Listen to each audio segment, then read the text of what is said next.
नमस्कार दोस्तों।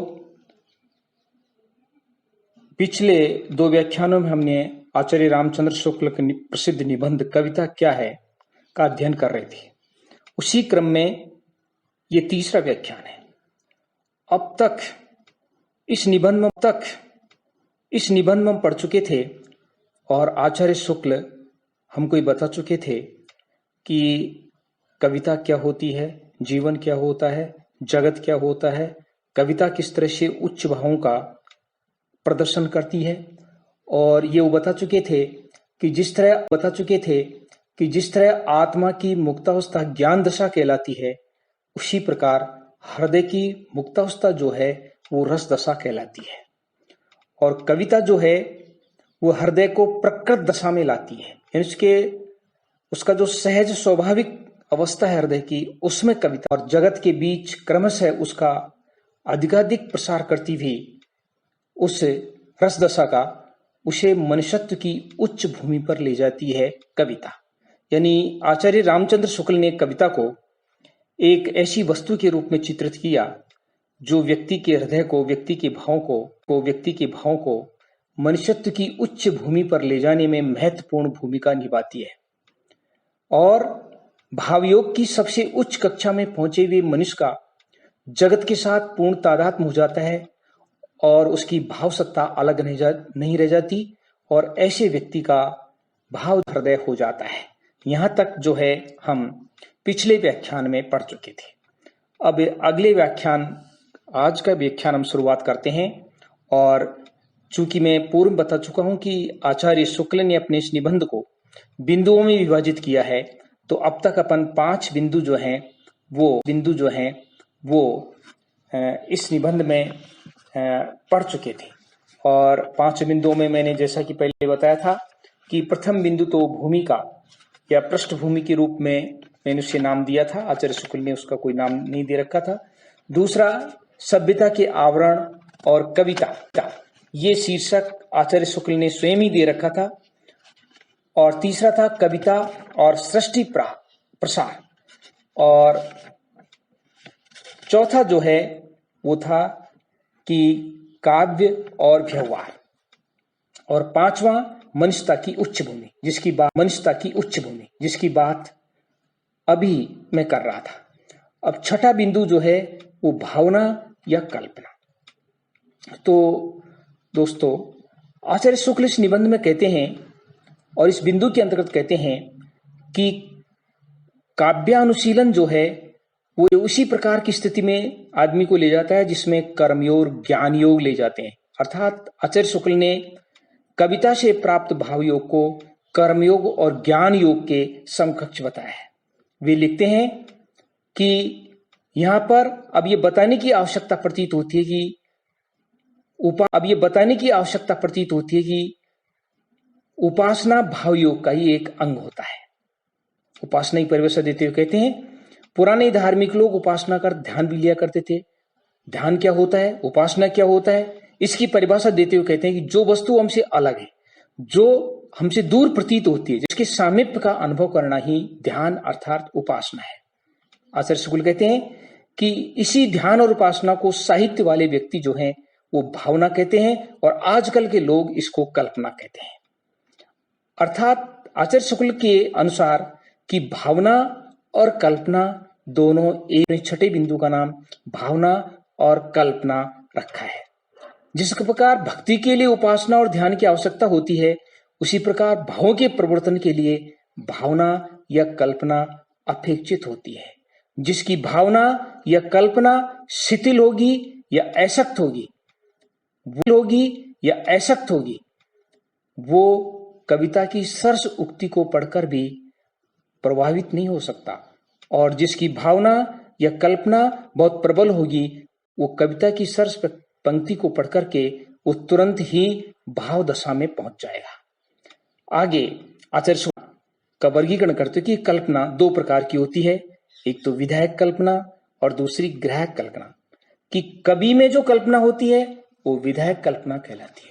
श्रोता या पाठक में जो कल्पना होती है वो ग्राहक कल्पना कहलाती है। और आचार्य शुक्ल लिखते हैं कि यूरोपीय साहित्य मीमांसा में कल्पना को बहुत अधिक प्रधानता दी गई और इसे काव्य के अनिवार्य साधन के रूप में चित्रित किया गया। लेकिन आचार्य शुक्ल कहते हैं कि कल्पना जो है वो साध्य नहीं है, अपितु साधनीय है।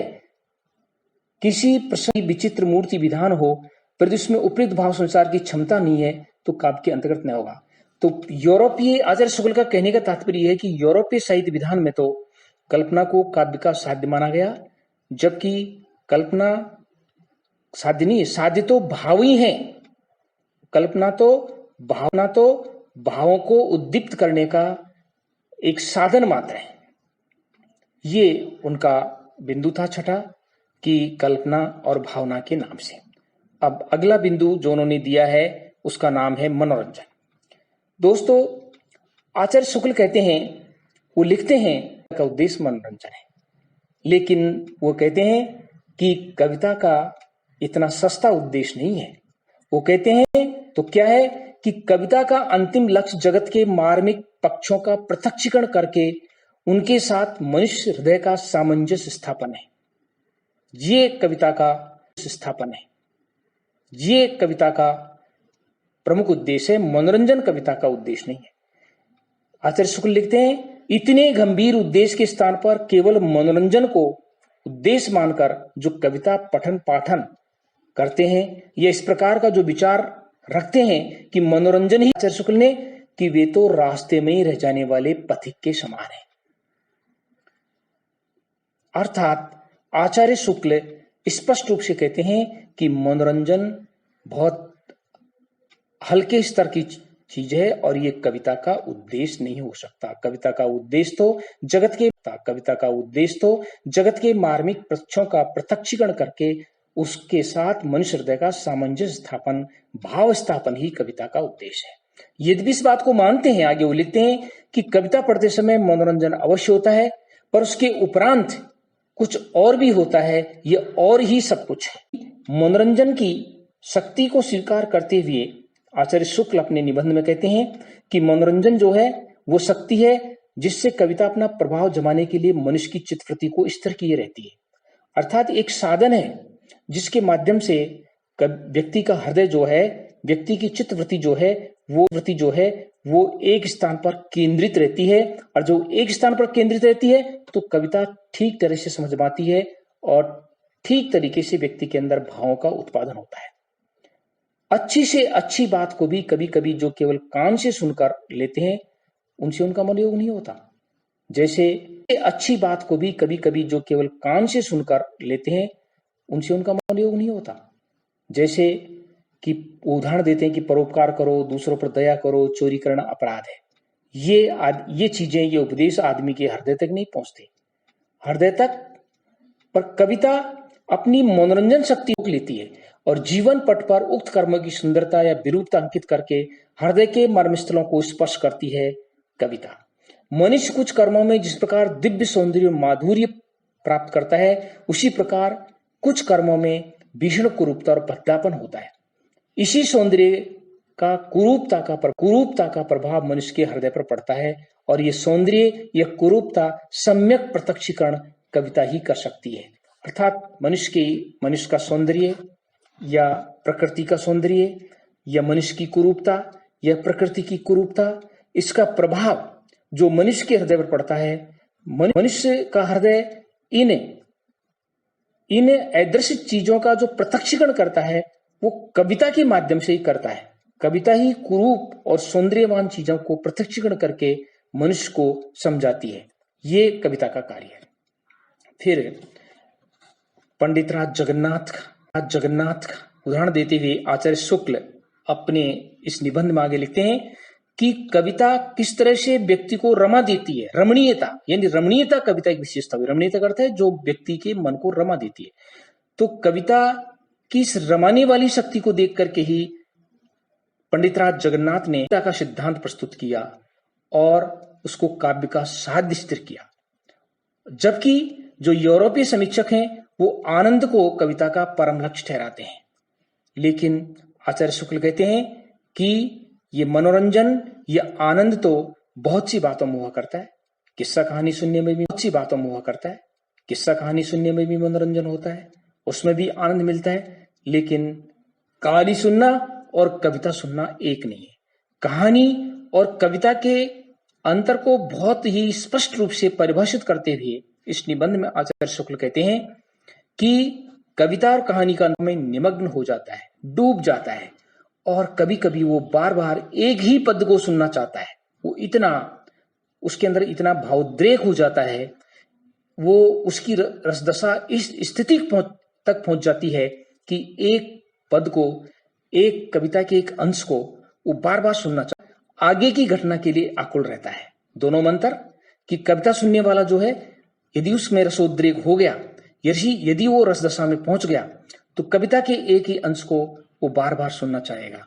और कहानी सुनने वाला आगे की घटना के लिए, उसमें घटना प्रमुख होती है, कहानी में घटना के लिए प्रमुख होती है, कहानी में घटना के लिए आकुल रहता है और वो बार बार आगे सुनना चाहता है। अर्थात सारांश रूप में आचार्य शुक्ल कहते हैं, कविता और कहानी के अंतर को बताते हुए कहते हैं, निष्कर्ष रूप में कहते हैं कि कविता सुनने वाला कहता है जरा फिर तो कहिए, यानी उस कविता ना चाहता है, और कहानी सुनने वाला कहता है हाँ तब क्या हुआ। अर्थात वो, उसकी कहानी सुनने वाले की दृष्टि जो है वो हमेशा घटना पर रहती है, वो आगे की घटना को जानना चाहता है। अब आगे कवि कहते हैं कि मन को अनुरंजित करना, मन यानी मन को प्रसन्न करना, उसे सुख या आनंद पहुंचाना यदि कविता का अंतिम लक्ष्य होता तो कविता भी केवल विलास की सामग्री हो जाती, जबकि कविता विलास की सामग्री नहीं है। कविता, जैसा कि आचार्य शुक्ल निबंध की शुरुआत में कह आए हैं कि कविता हृदय की मुक्तावस्था का नाम है, अर्थात हृदय की मुक्ता करती है। परंतु क्या कोई कह सकता है कि वाल्मीकि जैसे मुनि और तुलसीदास जैसे भक्त ने केवल इतना ही समझकर लोगों का मनोरंजन करने के लिए इतने बड़ा काव्य लिखा? अर्थात ऐसा नहीं है। कविता का उद्देश्य केवल मनोरंजन करना नहीं है। फिर वो कहते हैं, यद्यपि हिंदी के रीतिकाल में, हिंदी साहित्य के रीतिकाल में कविता को विलास की सामग्री समझा जाने लगा था, और हिंदी के रीतिकाल के कवि तो मानो राजा महाराजाओं की काम वासना उत्तेजित करने के लिए ही रखे जाते थे और उनको प्रसन्न करने के लिए ही वो कविता लिखते थे। इसके बारे में लिखते हैं कि एक प्रकार के कविराज तो रईसों के मुंह में मकर ध्वज यानी कामदेव का रस झोंकते थे, और दूसरे प्रकार के कविराज कान में मकरदस की पिचकारी देते थे, और पीछे से ग्रीष्मोपचार आदि के नुस्खे भी कवि लोग तैयार करने लगे थे। यानी रीति काल में कविता का आचार्य शुक्ल की बिना विलास और मन को प्रसन्न करने वाली मनोरंजन का साधन मात्र बन करके रह गई थी। इसी संदर्भ में उन्होंने उन रीतिकाल के कवियों के कुछ काव्य पंक्तियों के उदाहरण भी दिए हैं। अब हम अगला पॉइंट, आठवां पॉइंट लेते हैं, जो कविता का एक महत्वपूर्ण तत्व होता है और इस निबंध का भी एक महत्वपूर्ण अंश है, और वो है सौंदर्य। सौंदर्य की बात करते हुए अपने इस निबंध में आचार्य शुक्ल कहते हैं कि सौंदर्य कोई बाहर की वस्तु नहीं है, अपितु वो व्यक्ति का सुंदर है। मन यदि स्थिर है, मन के यदि अंदर अच्छे भाव हैं, अच्छे विचार हैं, सकारात्मक विचार है, तो वो व्यक्ति की सुंदरता हुई। यूरोपीय कल्पना समीक्षा की एक बड़ी ऊंची उड़ान किसको माना? सौंदर्य को माना। पर वास्तव में किसको माना? सौंदर्य को माना। पर वास्तव में ये भाषा के गड़बड़ झाले के सिवा और कुछ नहीं। वो कहते हैं आचार्य शुक्ल, केवल और केवल यूरोप ने सौंदर्य को माना। उसकी आलोचना करते हुए कहते हैं कि जैसे वीर कर्म से पृथक वीरत्व का कोई पदार्थ नहीं, वैसे सुंदर वस्तु से पृथक, अर्थात जब तक सुंदर वस्तु नहीं तो सौंदर्य का कोई महत्व नहीं। कुछ रूप रंग की वस्तुएं ऐसी होती हैं जो हमारे मन में आते ही थोड़ी देर के लिए हमारी सत्ता पर ऐसा अधिकार कर लेती हैं कि उसका हमारा ज्ञान हवा हो जाता है, और हम उन वस्तुओं की भावना के रूप में ही परिणत हो जाते हैं। हमारे हृदय की, हमारी अंतस्तता की यही तदाकार परिणति सौंदर्यानुभूति कहलाती है। सौंदर्यानुभूति को समझाते हुए कवि कहते हैं कि कई बार हम इस प्रकार का दृश्य देखते हैं, इस प्रकार का कोई रूप देखते हैं कि हम जो है उसके साथ हम अपनी सत्ता को भूल करके उस अवस्था में तदाकार परिणति हमारी हो जाती है, तो सौंदर्य कहलाता है। इसके विपरीत कुछ रूप रंग की वस्तुएं ऐसी होती हैं जिनकी प्रतीति या जिनकी भावना हमारे मन में कुछ देर नहीं टिक पाती, यानी हमको अच्छी नहीं लगती है, एक मानसिक आपत्ति सी हमको जान पड़ती है। जिस वस्तु के प्रत्यक्ष ज्ञान या भावना से तदाकार परिणति जितनी अधिक होगी उतनी वस्तु हमारे लिए सुंदर कही जाएगी। यानी उसके प्रत्यक्ष ज्ञान से जितनी देर तक हमारी तदाकार परिणति होगी, जितनी देर तक हम उसमें डूबे रहेंगे, तो वस्तु उतनी सुंदर होगी, और इसके विपरीत स्थिति होगी तो वो उतनी कुरूप होगी। इस विवेचन से स्पष्ट है कि भीतर बाहर का भेद व्यर्थ है, जो भीतर है वही बाहर है। फिर आचार्य शुक्ल आगे कहते हैं कि यही बाहर हंसता खेलता रोता गाता लिखता खिलता मुरझाता जगत भीतर भी है। कि जिस प्रकार का संसार बाहर दिखाई देता है वैसे संसार भीतर भी है। वो उस मन के लिए कह रहे हैं जिसे हम मन कहते हैं। जिस प्रकार ये जगत रूप में है बाहर का और गति में है, बाहर का जगत रूप में है और गति में चलता भी, उसी प्रकार हमारा मन भी रूप में भी है, वो तरह तरह की कल्पनाएं करता है और तरह तरह की बातें सोचता है, इसलिए वो गति में भी है। तो मन भी रूप गति का संघाती है। फिर वो कहते हैं कि रूप मन और इंद्रियों द्वारा संगठित है, या मन और इंद्रियां रूपों द्वारा, इससे कोई प्रयोजन नहीं। हमें तो केवल यही कहना है कि हमें अपने मन का और अपनी सत्ता का बोध रूपात्मा की होता है। कि मनुष्यता की सामान्य भूमि पर पहुंची हुई संसार की सब सभ्य जातियों में सौंदर्य के सामान्य आदर्श प्रतिष्ठित हैं। अर्थात चाहे मनुष्यता की कोई भी जाति हो, काली हो, गोरी हो, चाहे वो कोई से महाद्वीप की हो, लेकिन जितनी भी सभ्य जाति हैं उनमें सौंदर्य के जो मानक हैं वो एक जैसे हैं। भेद अधिकतर क्या है, अनुभूति की मात्रा में पाया जाता है कि कोई कितनी अनुभूति उसको करता है। जैसे न सुंदर को कोई एक बार की कुरूप कहता है, न ये तो सब जगह स्थापित है कि बहुत सुंदर को कहीं भी कोई कुरूप नहीं कहेगा, और जो बिल्कुल कुरूप है उसको कोई भी सुंदर नहीं कहेगा। सौंदर्य का दर्शन असल में मनुष्य नहीं, प्रत्युक्त पल्लव गुम्फित पुष्पहास में, पक्षियों में, पक्षजाल में, सिंदूर राम शांत दिगंचल से, हिरण्य मेखला मंडित में, तुसली तुंगगिरी शिखर में, हिमालय की चोटियों में, चंद्र किरण से झिलमिलाते हुए निर्जर में, कितनी वस्तुओं में व्यक्ति सौंदर्य की झलक पाता है। आचार्य शुक्ल आगे लिखते हैं कि जिस सौंदर्य की भावना में मग्न होकर मनुष्य अपनी प्रत्यक्षता की प्रतीति का विसर्जन कर देता है, अपने आप को भूल जाता है और वह अवश्य एक दिव्य विभूति है, इसको स्वीकार करते हैं।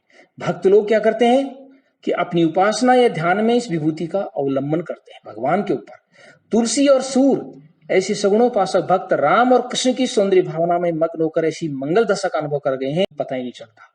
अर्थात कि भगवान की सौंदर्य भावना में, भगवान के गुणों में जिस तरह से तुलसी और सूर डूबे हैं, और उनकी वो स्थिति हो गई है जो ज्ञान के द्वारा पहुंचने वाले मुक्त व्यक्ति की स्थिति नहीं हो सकती।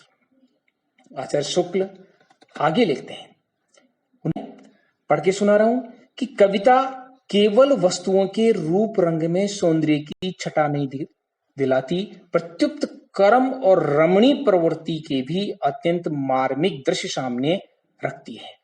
वह जिस प्रकार विकसित कमल, रमणी के मुखमंडल आदि का सौंदर्य मन में लाती है, उसी प्रकार उदारता, वीरता, त्याग, दया, प्रेमोत्कर्ष इत्यादि कर्मों और मनोवृत्तियों का सौंदर्य भी मन में जगाती है। आचार्य शुक्ल अर्थात आचार्य शुक्ल यहां कह रहे हैं कि कविता केवल जो है बाह्य जगत का, वस्तुओं में ही सौंदर्य का दर्शन नहीं करती। बाहर संसार में, पहाड़ में, नदी में, पुरुष में, स्त्री में, इसमें ही केवल सौंदर्य का दर्शन नहीं करती, अपितु कविता व्यक्ति के कर्मों में भी सौंदर्य का दर्शन करती है। यदि उसके कर्म बहुत अच्छे हैं तो उन कर्मों को सुनकर के भी व्यक्ति सुंदरता का व्यक्ति को अच्छे लगते हैं, या व्यक्ति के मन के विचार अच्छे हैं तो वो भी सुंदरता का एक प्रकार है। इसीलिए कहते हैं कि आदमी के अंदर रहने वाली उदारता, आदमी की वीरता, किसी आदमी का त्याग, किसी आदमी की दया, किसी आदमी का प्रेमोत्कर्ष इत्यादि आदमी के कर्म और आदमी की जो को मन में जगाती हैं, उसी प्रकार जगाती हैं जिस प्रकार की किसी का नाक, कान, गला या शरीर बहुत सुंदर होता है, उसको देख करके आदमी के मन में सौंदर्य जगता है। उसी तरह आदमी की प्रवृत्तियों को देख करके और आदमी के अच्छे कर्मों को देख करके भी व्यक्ति के मन के अंदर सौंदर्य का जन्म होता है। और ये व्यक्ति के मन के अंदर सौंदर्य का जन्म होता है और ये सारा कार्य जो है वो कविता करती है। आगे आचार्य शुक्ल इसी का पल्लवन करते हुए आगे कहते हैं, इसी को बढ़ाते हुए आगे कहते हैं कि जिस प्रकार वह शवों को नोचते हुए कुत्तों और श्रृंगालिन गीदड़ों के विभत्स व्यापार की झलक दिखाती है और दुष्टों की ईर्ष्या आदि की कुरूपता से भी क्षुब्ध करती है। और आगे वो लिखते हैं, जिन मनोवृत्तियों का अधिकतर बुरा रूप हम संसार में देखा करते हैं, उनका भी रूप सुंदर कविता ढूंढ कर दिखाती है। जैसे दशवदन निधनकारी राम के क्रोध के सौंदर्य पर कौन मोहित। राम जब रावण के ऊपर क्रोध करते हैं तो क्रोध वैसे बुरी प्रवृत्ति है, क्रोध कोई अच्छी प्रवृत्ति नहीं है, लेकिन जब सदाचारी राम दुराचारी रावण के ऊपर क्रोध करते हैं और सीता को प्राप्त करने के लिए अपना प्रयत्न करते हैं, तो राम का क्रोध जो है उस समय बहुत सुंदर लगता है। ये जो क्रोध को भी सुंदर बनाने वाली चीज जो है वो कविता है। फिर आचार्य शुक्ल अपनी बात को आगे बढ़ाते हुए कहते हैं,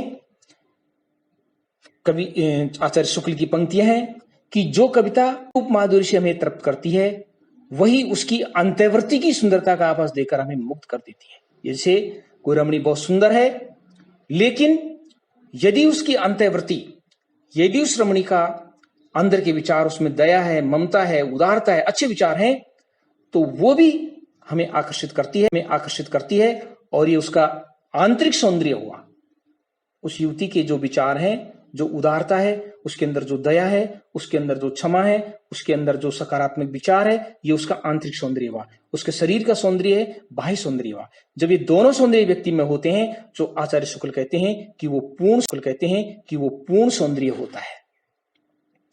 वो लिखते हैं कि जिस प्रकार बाह्य प्रकृति के बीच वन, पर्वत, नदी, निर्जर आदि की रूप विभूति से आदि के रूप को देख करके हम सौंदर्य मग्न होते हैं, उसी प्रकार अंतः प्रकृति में जब हम देखते हैं दया, दाक्षिण्य यानी दान देने की क्षमता, भावना, श्रद्धा, भक्ति आदि वृत्तियों की स्निग्ध शीतल आभा में भी हमारा सौंदर्य लहराता हुआ है, अर्थात इनको देखकर भी हमें सुंदरता का अनुभव होता है।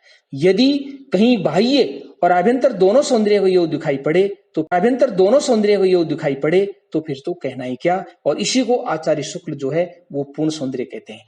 ये कहते हैं कि कोई पुरुष या कोई स्त्री बाहर से भी रूपवान हो और उसके विचार, उसके अंदर के विचार, उसके अंदर सकारात्मकता, उसके अंदर उदारता, उसके अंदर वीरता, यदि ये भाव भी हैं, तो उसका आंतरिक सौंदर्य, जो दोनों सौंदर्य होते हैं, तो वो पूर्ण सौंदर्य कहलाता है। आगे वो लिखते हैं, यदि किसी अत्यंत सुंदर पुरुष की, जो बहुत सुंदर हो देखने में, यानी उसका बाह्य सौंदर्य बहुत सुंदर है, लेकिन उसके अंदर धीरता, वीरता, सत्यप्रियता ये गुण है, तो वो हमको और भी ज्यादा सुंदर लगेगा। उसी प्रकार किसी अत्यंत रूपमती स्त्री में के अंदर सुशीलता हो, कोमलता हो, प्रेम परायणता हो और सहचरित्रता हो, यदि ये भी है, तो वो सौंदर्य की सर्वांग पूर्ण भावना हो जाती है। ये कविता करवाती है। फिर आचार्य शुक्ल आगे लिखते हैं, अपनी सौंदर्य के विचार को व्यक्त करते हुए सारांश रूप में वो कहते हैं कि कवि की दृष्टि तो सौंदर्य की ओर जाती है, चाहे वह जहां हो, चाहे वो वस्तुओं के रूप में हो, रंग में हो, या मनुष्यों के मन में हो, या वचन में हो, या कर्म में हो। उत्कर्ष साधन के लिए, प्रभावी वृद्धि के लिए कवि लोग कई प्रकार के सौंदर्य का मेल भी किया करते हैं। कैसे करते हैं कि राम की रूप माधुरी और रावण की विकरालता भीतर की है। मनुष्य के भीतरी बाहरी सौंदर्य के साथ तीसरा सौंदर्य और है। जैसे अभी दो बताया, अभी ऊपर उदाहरण दिया था कि कोई बहुत ज्यादा सुंदर पुरुष और बहुत ज्यादा सुंदर स्त्री हो, और यदि पुरुष के अंदर धीरता, वीरता, सत्प्रियता हो तो और ज्यादा सुंदर हो जाएगा। इसी तरह सुंदर हो जाएगा। इसी तरह सुंदर स्त्री के अंदर सुशीलता हो, कोमलता हो, प्रेम परायणता हो, सुचरित्रता हो तो और ज्यादा सुंदर हो जाएगी। लेकिन एक तीसरा रूप और देते हैं कवि, वो कविता हमको करवाती है, उसका अनुभव कविता करवाती है और फिर वो पूर्ण सौंदर्य की तरफ जाता है। आचार्य शुक्ल कहते हैं कि मनुष्य एक तीसरा सौंदर्य कि चारों ओर की प्रकृति के सौंदर्य को भी यदि हम उसमें मिला दें तो वर्णन का प्रभाव, सौंदर्य का प्रभाव बहुत ज्यादा बढ़ जाता है। और उसका उदाहरण देते हुए कहते हैं कि चित्रकूट ऐसे रमणीय स्थान पर, चित्रकूट वैसे रमणीय स्थान है, राम और भरत जैसे रूपमान जो युवक हैं उनको जब हम देखते हैं और वहां जब प्रकृति की छटा को देखते हैं और प्रकृति की सौंदर्यशाली छटा के मध्य में जब राम और भरत जैसे व्यक्तियों का मिलन होता है तो वो सौंदर्य की एक तरीके से पूर्ण कल्पना हुई। और इस पूर्ण कल्पना का अनुभव जो है वो हमको तुलसी की या वाल्मीकि की कविता करवाती है। अर्थात सारांश रूप में यदि हम कहें जो आचार्य शुक्ल अपनी सौंदर्य नामक टॉपिक के अंदर वो सारांश रूप में ये कहना चाहते हैं कि सौंदर्य जो है बाहर की वस्तु नहीं है, अपितु ये मन के भीतर की वस्तु है। यद्यपि यूरोपीय समीक्षा साहित्य में सौंदर्य को बहुत ज्यादा महत्व दिया गया, लेकिन सौंदर्य केवल साधन मात्र है, साध्य नहीं। जितनी देर व्यक्ति सौंदर्य की भावना में निमग्न होकर के तदाकार प्रणति में पहुंचता है उतना ही वो सौंदर्य आकर्षित करता है। लेकिन सौंदर्य अपने आप में साधन ही है, साध्य नहीं है। साध्य तो वो रस दशा है जिसकी तरफ सब चीजें, कविता के सारे तत्व मिलकर के व्यक्ति को ले जाते हैं। दो प्रकार का बाह्य सौंदर्य और आंतरिक सौंदर्य की, जैसे कोई युवक और युवती, कोई पुरुष अत्यंत सुंदर हो लेकिन उसके पुरुष के अंदर वीरता भी हो, धीरता भी हो, सत्प्रियता हो, आज की भाषा में कहें तो उसके अंदर सकारात्मक विचार हो, तो वो पूर्ण सौंदर्य की तरफ, वो सौंदर्य हमको और ज्यादा आकर्षित करेगा। तो वो पूर्ण सौंदर्य की तरफ, वो सौंदर्य हमको और ज्यादा आकर्षित करेगा। उसी तरह कोई युवती सुंदर हो बाहर से लेकिन उसके अंदर सुशीलता हो, कोमलता हो, प्रेम प्रणयता हो और सच्चरित्रता हो, या आज की भाषा में कहें तो सकारात्मक विचार हो, तो वो पुरुष और स्त्री उनके अंदर हमको ज्यादा सौंदर्य दिखाई। नामक टॉपिक के अंत में आचार्य शुक्ल और ये कह करके बताते हैं कि मनुष्य के इस बाहरी और भीतरी सौंदर्य के अतिरिक्त यदि उसमें प्रकृति का सौंदर्य भी मिला दें तो वो फिर पूर्ण सौंदर्य की तरफ चला जाता है। जैसे कि चित्रकूट जैसे प्रकृति से हरे भरे उस राम और भरत जैसे रूपमान युवक जब मिलते हैं तो जिस सौंदर्य की छटा का निर्माण होता है वो पूर्ण सौंदर्य कहलाता है, क्योंकि राम और भरत ऊपर से उनका सौंदर्य देखने का है और अंदर से उनके विचार जो है उदारता, दया, त्याग की भावना दोनों भाइयों में है, इसलिए आंतरिक सौंदर्य दोनों में है। और फिर चित्रकूट का सौंदर्य जो है दोनों में है, और फिर चित्रकूट का सौंदर्य जो है उनमें और ज्यादा सौंदर्य उत्पन्न कर देता है। और आचार्य शुक्ल कहते हैं कि ये पूर्ण सौंदर्य की स्थिति है और कविता जो है हमको इस पूर्ण सौंदर्य की स्थिति का अनुभव करवाती है। यहाँ आकर के वे अपनी बात समाप्त करते हैं। सारांश रूप में हम कह सकते हैं कि अब तक के 3 व्याख्यानों को मैं सार संक्षेप में ये बता सकता हूँ या आपको कहना चाहता हूँ कि आचार्य शुक्ल कविता को एक बहुत ऊंची चीज मानते हैं। वो कहते हैं, उन्होंने कविता के क्या है इस निबंध के पहले पैरे में पहले अनुच्छेद बता दिया कि आत्मा की मुक्तावस्था ज्ञान दशा कहलाती है, उस तरह हृदय की मुक्तावस्था जो है वो रस दशा कहलाती है। और ये रस दशा किसके माध्यम से आती है? ये रस दशा जो है वो कविता के माध्यम से आती है। और जिस प्रकार आत्मा की मुक्तावस्था ज्ञान के माध्यम से आती है, तो हृदय की मुक्तावस्था जो है वो देश केवल मनोरंजन मात्र नहीं है। मनोरंजन जो है वो कविता का उद्देश्य नहीं है। मनोरंजन एक ऐसा माध्यम जरूर है जो व्यक्ति के मन को बांध करके उस सौंदर्य का, उस स्थिति का अवलोकन करने के लिए व्यक्ति को के मन को मजबूत करता है, लेकिन ये एक साधन मात्र है, साध्य नहीं है। उसके बाद वो सौंदर्य के बारे में बताते हैं और किस तरह से कविता सौंदर्य के दृश्य उत्पन्न करके मन को सौंदर्य का अनुभव करवाती है और मन को भावदशा की तरफ या रसदशा की तरफ ले जाती है, जो कविता का पूर्ण उद्देश्य होता है। हृदय को मुक्तावस्था की ओर ले जाती है, जो कविता का श्रेय। ये आज का टॉपिक जो है यहीं समाप्त होता है। बहुत बहुत धन्यवाद। अगले जो टॉपिक बचा है उसमें आपके इस निबंध का जो शेष अंश है उसको पूरा करने का है। बहुत बहुत धन्यवाद। धन्यवाद। Thank you.